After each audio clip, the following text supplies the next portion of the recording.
The digital world offers convenience, connection, and opportunity, but with it, rising risks. From online fraud to child exploitation, cyber threats are evolving rapidly. That's why UPND Media Director Mark Simue is defending the newly enacted Cybersecurity and Cybercrimes Act, calling it a timely response to the growing dangers of the Internet.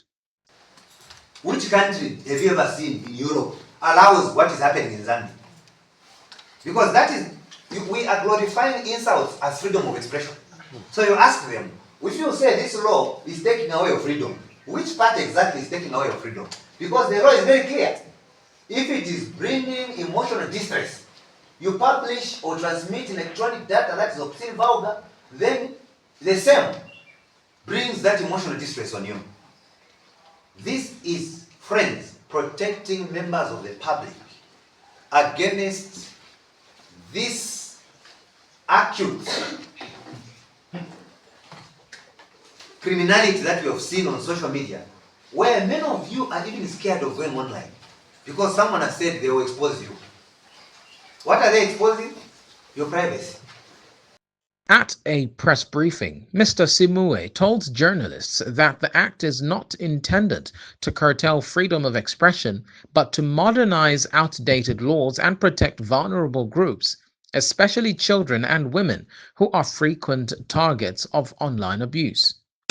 He pointed to key provisions in the Act that criminalize cyberbullying, online grooming, revenge pornography, hate speech, and the unauthorized sharing of private content. Mr. Simue assured the public that Zambia is not alone in adopting such legislation. Here is a reasonable government coming up with a law that indirectly amends the Public Order Act, called the Public Gathering Act. Because part of what we have been debating about are what we may be talking about as shrinking space for gathering and assembly.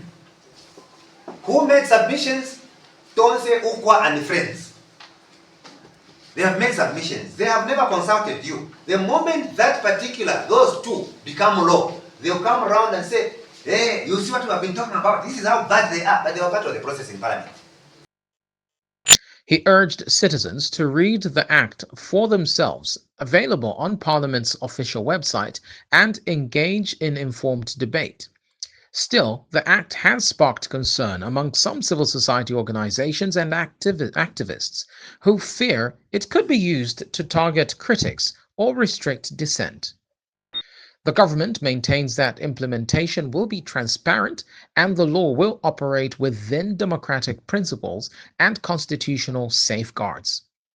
As Zambia navigates its place in the digital era, the conversation around rights, safety, and regulation continues to unfold.